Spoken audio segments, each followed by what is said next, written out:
आदिनाथ भगवान की जय। बोले संत शिरोमणि आचार्य भगवंत श्री विद्यासागर जी महामुनिराज की, मुनि श्री प्रणीत सागर महाराज की। चले आओ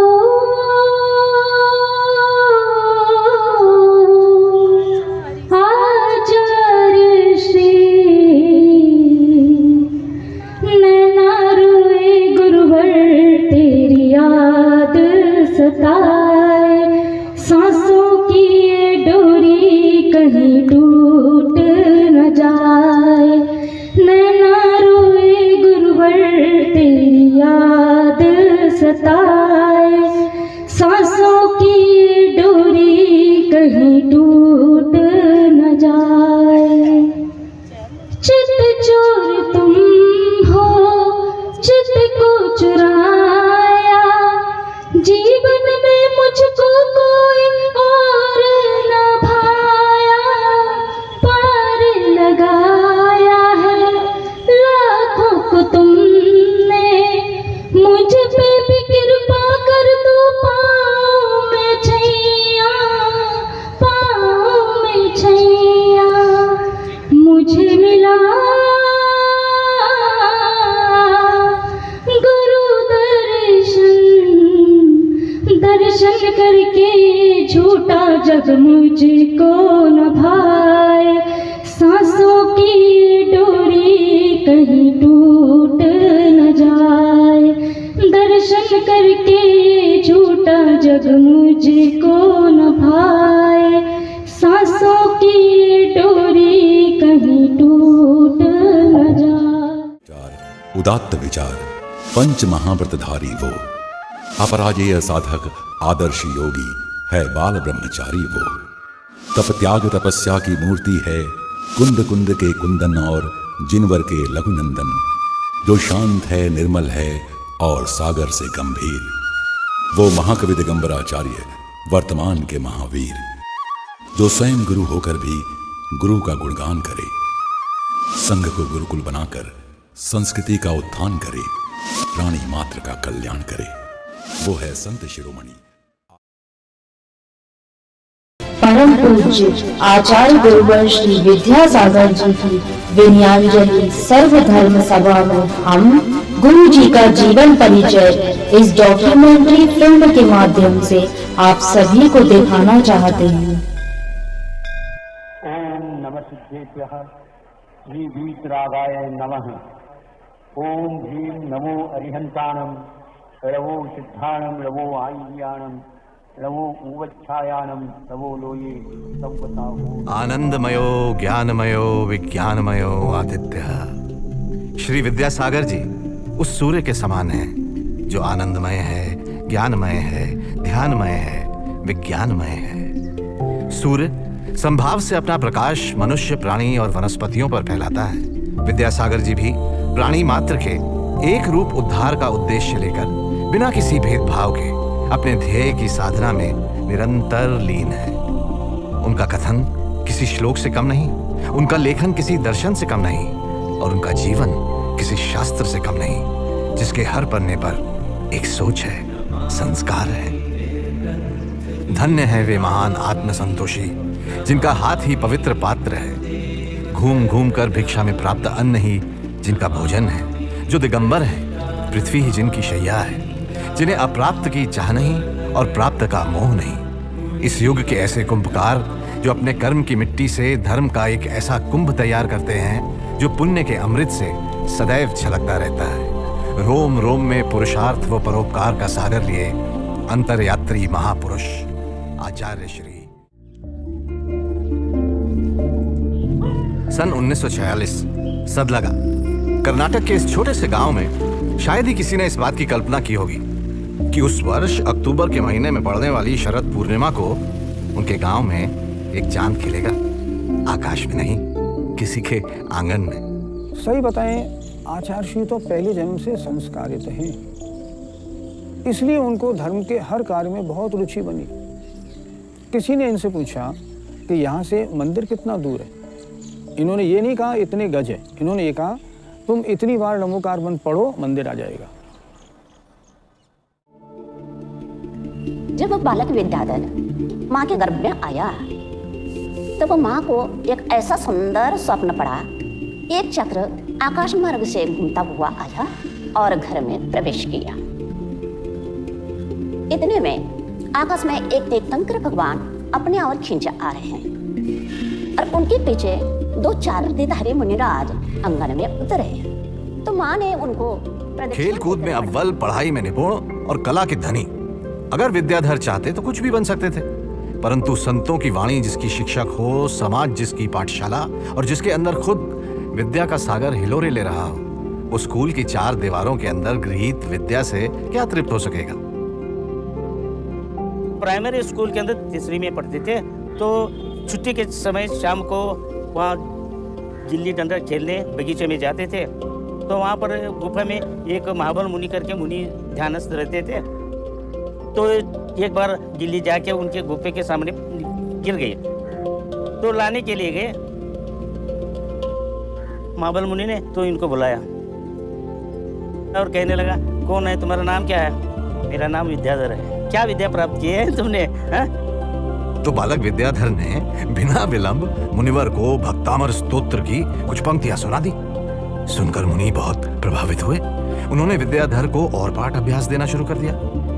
देखते देखते विद्याधर को जब भी मौका मिलता वो मुनि से ज्ञान प्राप्त करने गुफा में पहुंच जाया करते थे। ऐसा लगने लगा था कि जैसे विद्याधर के विद्या सागर बनने का मार्गदर्शन स्वयं नियति ही कर।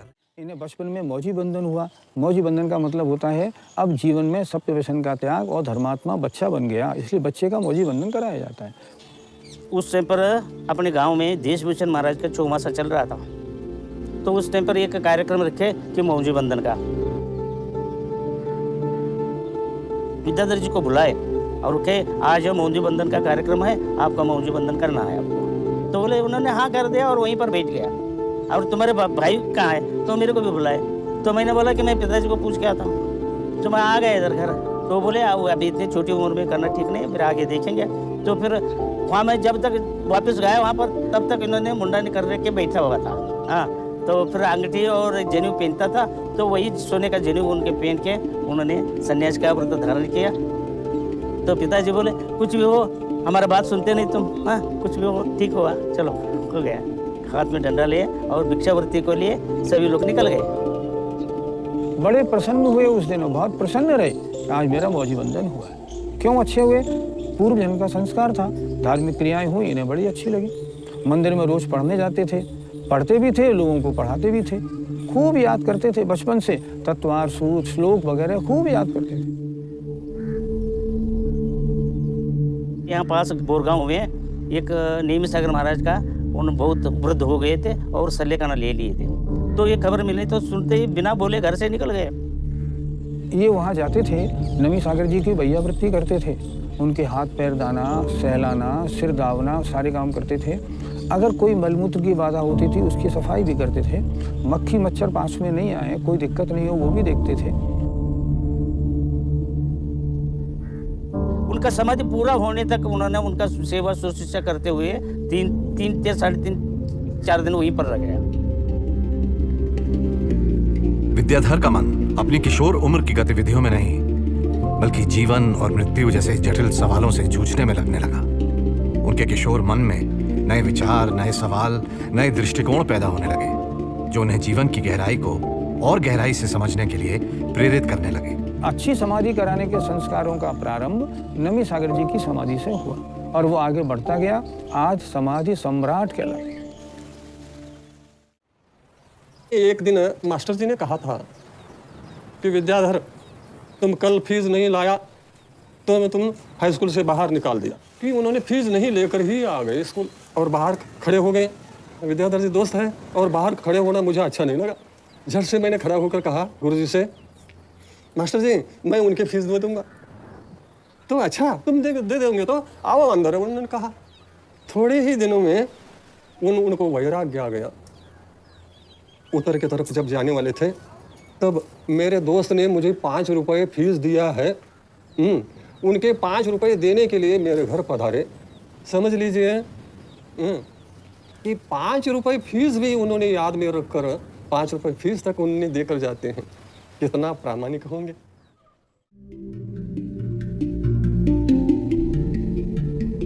अनुरक्ति की आंख से संसार में गुण दिखते हैं, लेकिन विरक्ति की आंख से दोष दिखते हैं। विद्याधर को भी रोजमर्रा की दिनचर्या में अनेक दोष नजर आने लगे थे। व्यापार में झूठ का सहारा लेना सामान्य बात है। पुरुष और महिलाओं के पारिश्रमिक में भेदभाव करना आम है। लेकिन जब एक दिन उन्होंने खेत की फसल पर कीटनाशक दवा छिड़कने के परिणाम को देखा तो उनका मन खिन्न हो गया। अपनी जीविका के लिए जीव हत्या, ये कैसा सांसारिक जीवन है। स्वयं को खोजना है तो स्वयं से खोजना होगा। इस निर्णय ने उनके शरीर और आत्मा की सब गांठें खोलकर उन्हें आजाद कर दिया और सन 1966 में उन्होंने घर छोड़ दिया।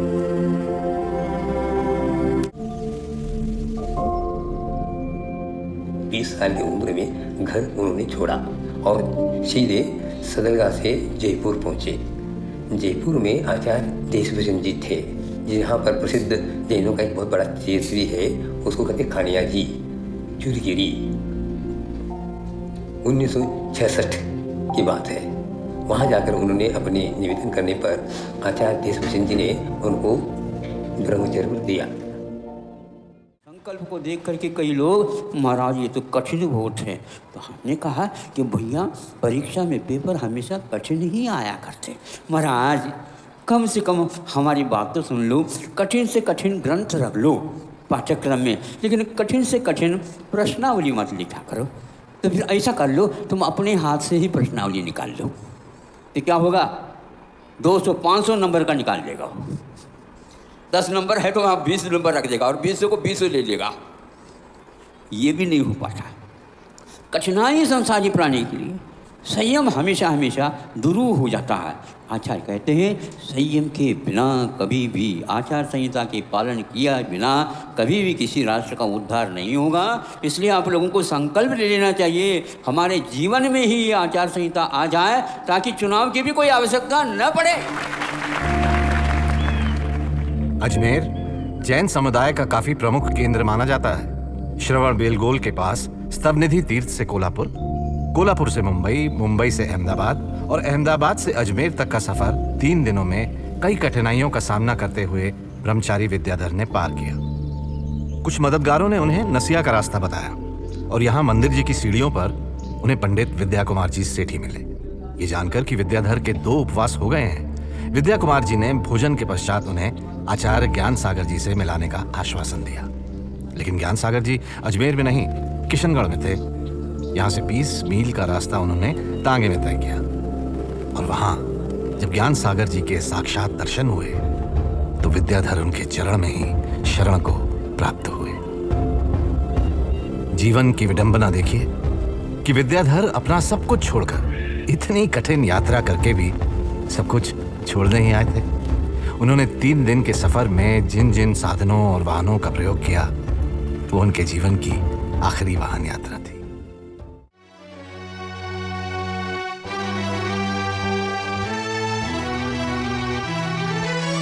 गुरुवर ज्ञान चरण रज सिर धर, युगल चरण में सदा रहूं।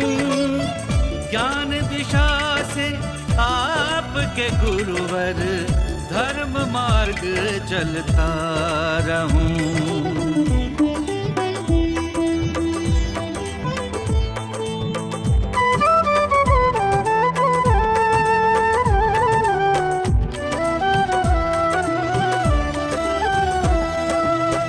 परख लिया हीरे को गुरु ने, परख लिया हीरे को गुरु ने, आदिनाथ की कृपा हुई और तराशेंगे हीरे को, और तराशेंगे हीरे को, गुरुवर तो है दयामयी। परख लिया हीरे को गुरु ने, परख लिया हीरे को गुरु ने। इसकी यात्रा बहुत ही कठिन है। ये भाषा और दर्शन शास्त्र दोनों में एक अबोध शिशु की तरह है। जिस तरह माँ शहने शहने अपने शिशु को ज्ञान प्रदान करती है, उसी तरह इसको भी भाषा का गहन अध्ययन कराना है। सोना तप कर बनेगा कुंदन, ज्ञान की ज्योति चमकेगी।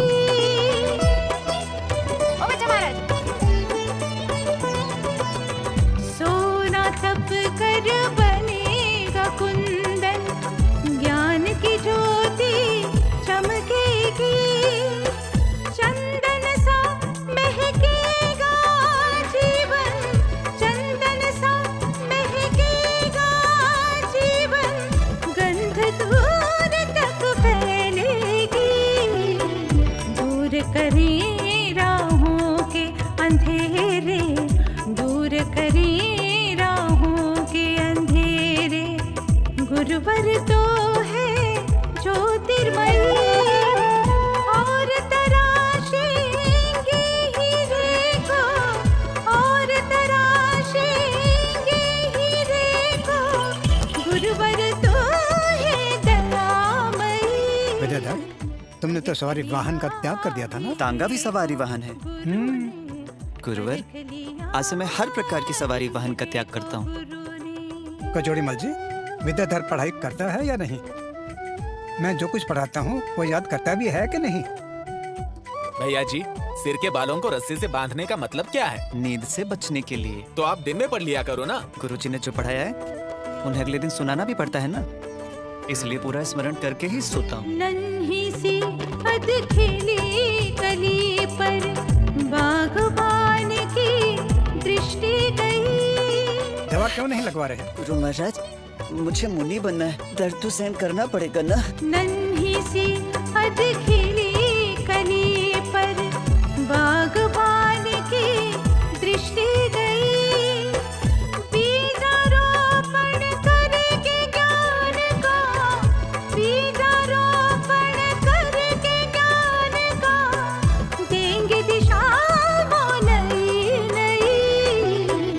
विद्याधर जी के हृदय में, विद्याधर जी के हृदय में धर्म की ज्योत जगेगी नहीं। और तराशेंगे हीरे को, और तराशेंगे हीरे को। गुरुवर तो है दयामयी, परख लिया हीरे को गुरु ने, परख लिया हीरे को गुरु ने, परख लिया हीरे को गुरु। कुआं जितना गहरा खुदेगा उसमें से उतना ही अधिक जल निकलेगा। यानी जितनी गहरी शिक्षा उतनी शीघ्र लक्ष्य प्राप्ति। ज्ञान सागर जी की छत्र छाया में विद्याधर चरणों का प्रयोग किए बिना शिखर का स्पर्शन संभव नहीं है। भाषाओं और शास्त्रों में पारंगत होने के बाद विद्याधर ने अपने गुरु ज्ञान सागर जी से उन्हें मुनि दीक्षा देने का आग्रह किया। अपने शिष्य के मन में क्या है इस बात से ज्ञान सागर जी बिल्कुल अनजान नहीं थे, पर विद्याधर की ये बात सुनकर ज्ञान सागर जी निरुत्तर रह गए। अब मेरे शरीर पर पड़ा हुआ एक हल्का सा वस्त्र भी मेरी आत्मा पर एक बहुत बड़ा बोझ है। क्योंकि उस जमाने में शायद ही कोई बाल ब्रह्मचारी हुआ था, और शायद ही किसी ने इतनी छोटी उम्र के अंदर मुनि दीक्षा जैसा कठिन मार्ग चुन लिया हो। लोगों ने कहा कि महाराज पहले शुल्लक दीक्षा दे दीजिए और फिर थोड़ी दृढ़ता आ जाए, फिर इस मार्ग पे आगे बढ़ाएं। मगर महाराज ने कहा नहीं, मैं सीधे मुनि दीक्षा दूंगा। बालक बिल्कुल इस मुनि दीक्षा की पात्रता रखता है, इसको मुनि दीक्षा देने में कोई दिक्कत वाली बात नहीं है। क्योंकि उस समय वृद्धों को ही दीक्षा देते थे, किसी नौजवान ने दीक्षा नहीं ली थी। ये पहले नौजवान थे जिन्होंने ये दीक्षा ली। स्वयं ज्ञान सागर जी महाराज ने भी बहुत अपनी आयु गुजर जाने के बाद मुनि दीक्षा ग्रहण करी थी, मगर कहीं ना कहीं आचार्य ज्ञान सागर जी ने पहचान लिया था कि ये बालक बहुत होनहार है और बहुत दृढ़ता पूर्वक मोक्ष मार्ग में आगे बढ़ेगा। ज्ञान सागर जी ने ये कहा कि मैं समाज को एक ऐसा हीरा दे रहा हूँ जिस हीरे की मैंने पूरी अच्छी तरह से परख कर ली है, और जैन समाज याद करेगा कि एक ऐसा ही मैं हीरा आपके बीच में छोड़ के जाऊँगा।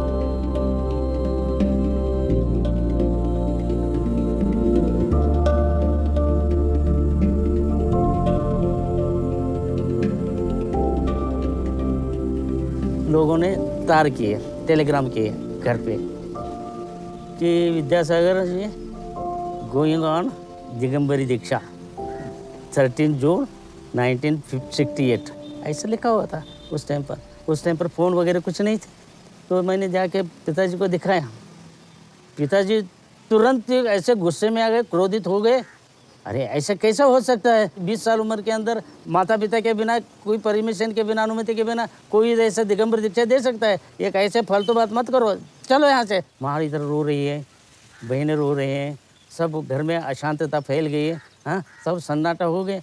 तो फिर मैंने समझ लिया अब क्या करेंगे।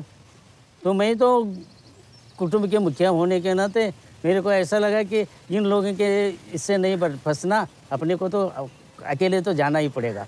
तो मैं सीधा उधर अकेले गया। कहाँ?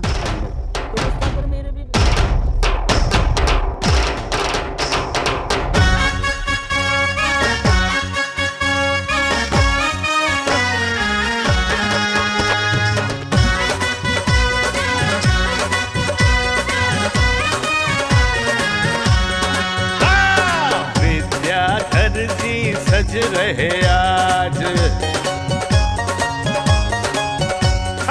विद्याधर जी सज रहे आज, विद्याधर जी सज रहे आज, जैसे कोई दूल्हा सजे, ढोलक ढोल नगाड़ा बाजे, नाचते गाते लोग चले। विद्याधर जी सज रहे आज, कृपा हुई, जय हो जय हो जय हो जय हो, गुरुवर जी की कृपा हुई, विद्याधर दीक्षा को चले। ढोलक ढोल नगाड़ा बाजे, नाचते गाते लोग चले। विद्याधर जी सज रहे आज, विद्याधर जी सज रहे आज। आपके परिवार से कोई नहीं आया क्या?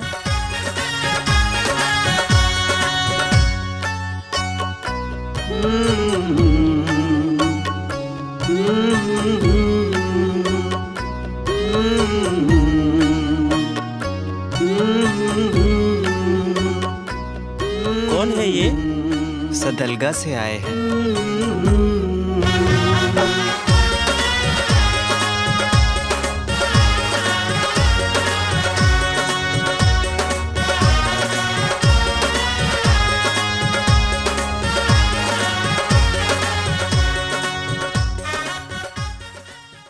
उतर के आए तो गुरु महाराज ने वहाँ बैठे हुए थे, आचार्य ध्यान सागर जी ने। तो उनके पास जाके विद्याधर जी ने बैठा, तो मेरे को देखे, क्यों महावीर जी विद्याधर जी को लेने आए क्या? हाँ जी महाराज जी। तो देखो पूछो उनसे। तो गया, मैं उनसे पूछा, देखो भाई घर में बहुत सभी लोग दुखी हैं और पिताजी बहुत गुस्से में है, आना हो तो वापस आ जाओ, लेकिन मैं अभी लेने आया हूँ। तो उन्होंने क्या बोले, देखो भैया आप तो कुटुंब के मुखिया है, आपके भरोसे से तो मैं निकल के आया हूँ। तो बीच में क्या उनके गुरु ने बोले, देखो महावीर जी हर एक जीव अपने आत्मा कल्याण करने के लिए स्वतंत्र है। तो मेरा मुंह चुप हो गया। फिर बाद में आचार्य विद्याधर ने कहा, देखो मैं पिताजी का गुस्सा स्वभाव को जानता हूँ, आप ऐसा करो, माता पिता का अच्छी तरह से सेवा करो, दोनों भाइयों को अच्छी तरह से पढ़ाओ, और एक ध्यान रखना अंत में कि इसी भाव से पार होना है तो मुनि भेद से ही पार होना है, ये लक्ष्य ध्यान में रखना। श्रद्धालु वहाँ बैठे हुए जय जयकार के नारे लगा रहे थे। इतना कौतूहल, इतना उत्साह लोगों में था कि मैं बच्चा होने के बावजूद भी समझ सकता था कि देखो कितना उत्साह सब लोगों के अंदर है। और हम लोगों में भी उत्साह था। मुनियों के दर्शन तो करते थे, मगर मुनि दीक्षा क्या होती है? 30 जून 68 का दिन था, घर में अपरंपार, सिंहासन पर ज्ञान सागर जी, जनता कई हजार। केश लोच आरंभ हुआ और निकली रक्त की धार। दीक्षा विधि आरंभ हुई, सब करने लगे जयकार। रत्न जड़ित सर पर मुकुट था, गले में कंठाहार। विद्याधर को मन में लगता झूठा है संसार। तत्काल इंद्र वर्षा कर चमत्कार दिखाते हैं, हम कथा सुनाते हैं। श्री विद्यासागर ऋषिराज की गाथा गाते हैं, हम कथा सुनाते हैं। पंचम युग के ऋषिराज विद्यासागर महाराज। ज्ञान सागर जी ने धीरे धीरे अन्न त्यागा। शरीर में कमजोरी के कारण जब उनसे चला नहीं जाता तो विद्यासागर जी उन्हें उठा कर ले जाते। फिर ज्ञान सागर जी ने पानी के अलावा सभी तरल पदार्थों का सेवन त्याग दिया। शरीर और भी कमजोर हो गया और वे एक ही जगह बैठे रहते तो उन्हें जल पिलाते। एक दिन छोड़ एक दिन पिलाते, फिर 2 दिन छोड़ 1 दिन पिलाते। धीरे धीरे करते करते उन्होंने जल का भी त्याग कर दिया। और 30 जून 1973 को ज्ञान सागर जी ने विद्यासागर जी की गोद में उनकी ही वाणी में नमोकार मंत्र का उच्चारण सुनते हुए, शाश्वत आत्मा का ध्यान करते हुए नश्वर देह को त्याग दिया।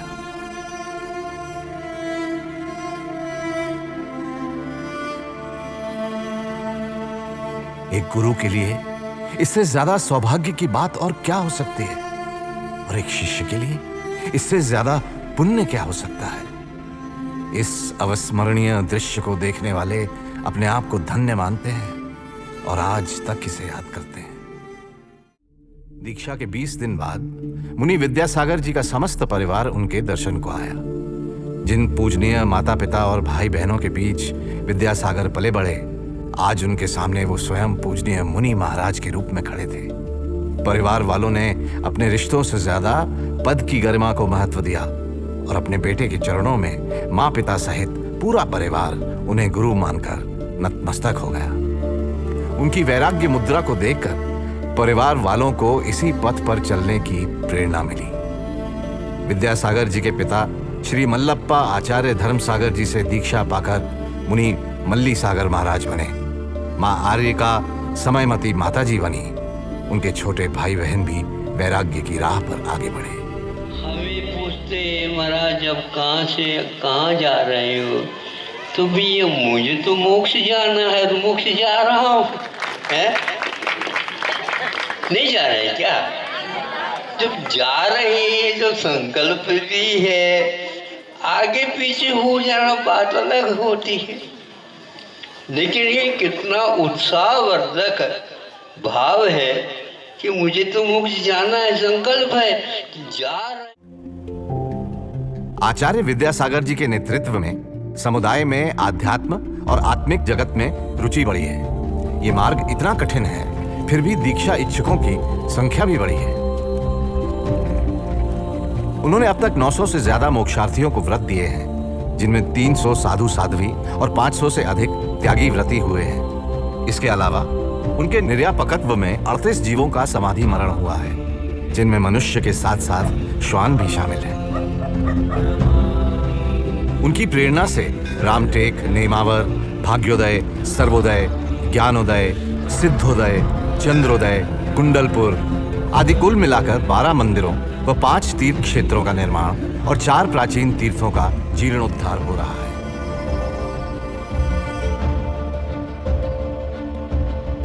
यदि हम अनुमान लगाएं तो विद्यासागर जी ने लगभग 50,000 किलोमीटर की अपनी देश यात्रा पैदल चलकर पूरी की है।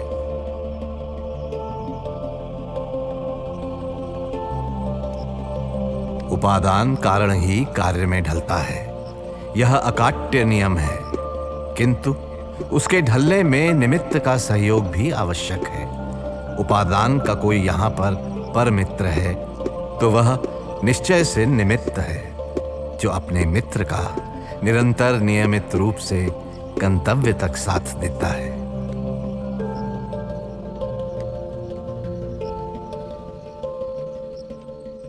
आचार्य भगवान की लौकिक शिक्षा भले ही मानी जाती है 9वीं कक्षा थी, मगर उन्होंने हिंदी भाषा के लिए, प्राकृत भाषा के लिए, संस्कृत भाषा के लिए बहुत बड़ा साहित्यिक अवदान दिया है।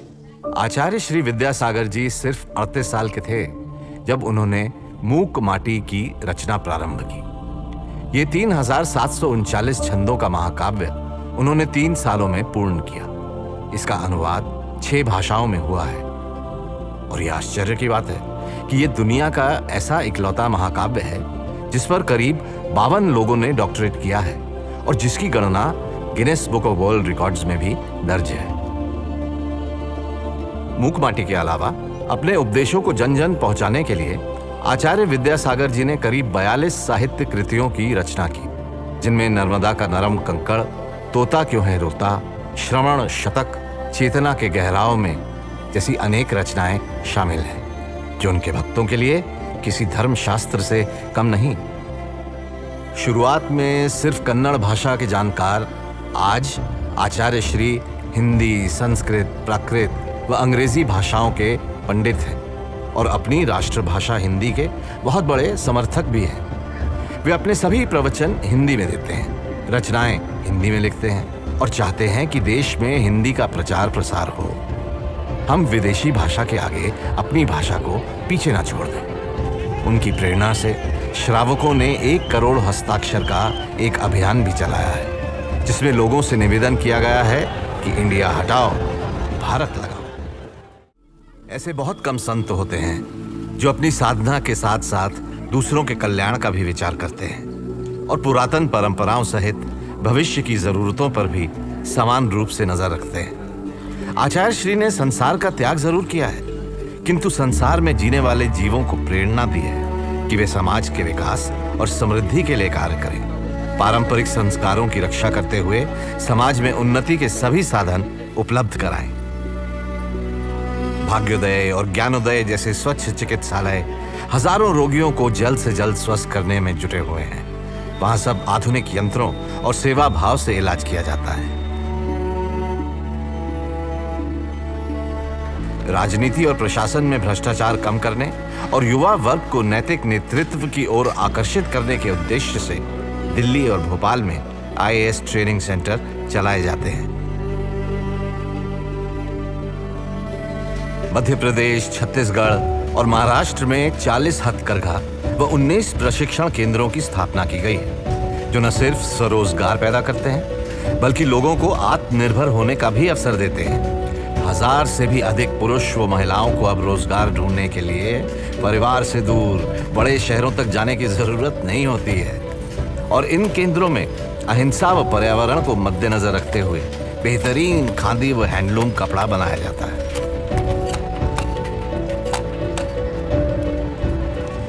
जबलपुर, डोंगरगढ़ व रामटेक में प्रतिभा स्थली महाविद्यालय खोले गए हैं, जो सिर्फ लड़कियों के लिए हैं।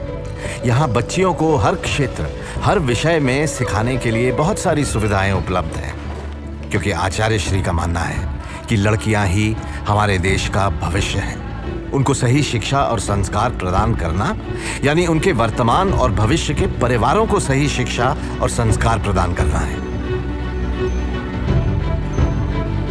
60 से भी अधिक गौशालाएं हैं देश भर में, जहां 33,000 गर्भवती और वृद्ध गायों को शरण व पोषण दी जाती है। आचार्य श्री अक्सर अपने प्रवचनों में कहते हैं कि गाय के बिना बैल नहीं होता, बैल के बिना कृषि कहाँ होगी, कृषि के बिना धान्य का उत्पादन मुमकिन नहीं और धान्य के बिना आपके प्राण पुष्ट नहीं रहेंगे।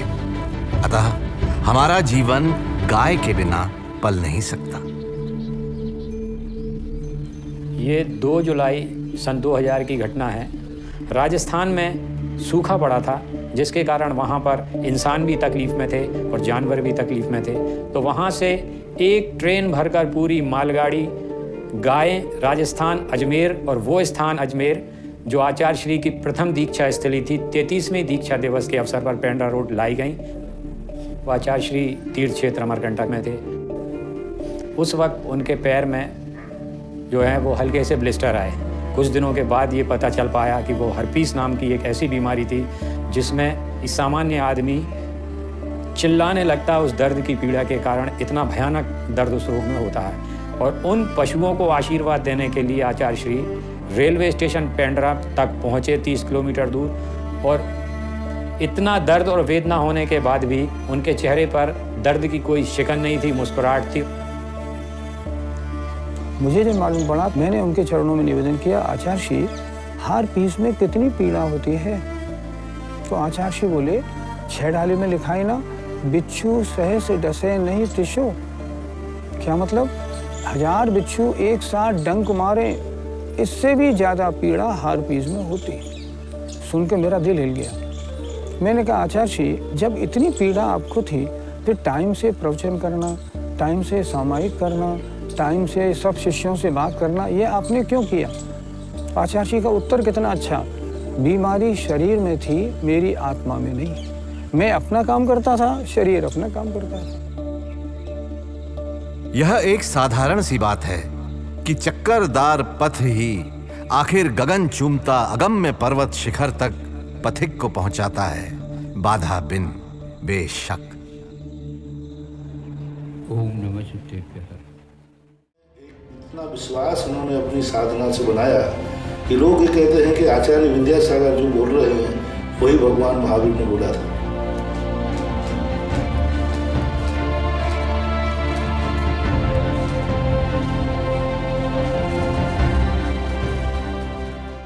अंदाजा वो आसमां है, फिर भी सर झुकाए बैठे हैं। हम ही सब कुछ हैं, यूं कहता है ही सदा।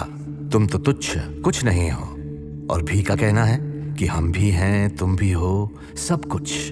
प्रभु से प्रार्थना है कि ही से हीन हो जगत यह, अभी हो या कभी भी हो, भी से भेंट सभी की हो। समय का पहिया समय से चलता रहता है, लेकिन यह जो शरीर है वह नश्वर काया का है, जिसे एक दिन माटी में मिलना है।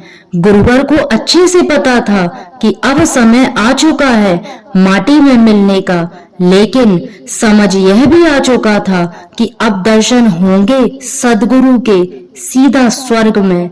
ऐसे मोक्षगामी गुरुवर ने अंत समय में भी अपना धर्म नहीं छोड़ा और ओम नाम का उच्चारण करते हुए अपने देह का त्याग किया। भगवान के नाम लेते रहो और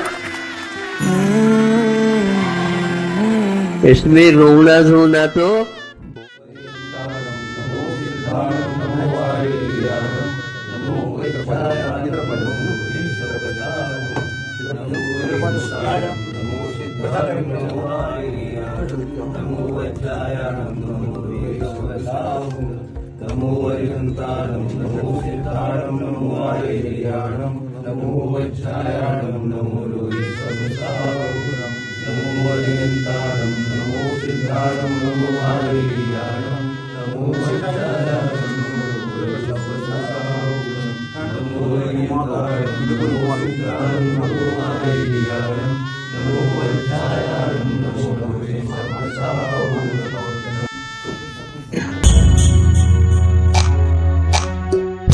अस्त हो रहे ज्ञान सूर्य ने, सोचा था एक दिन की शाम।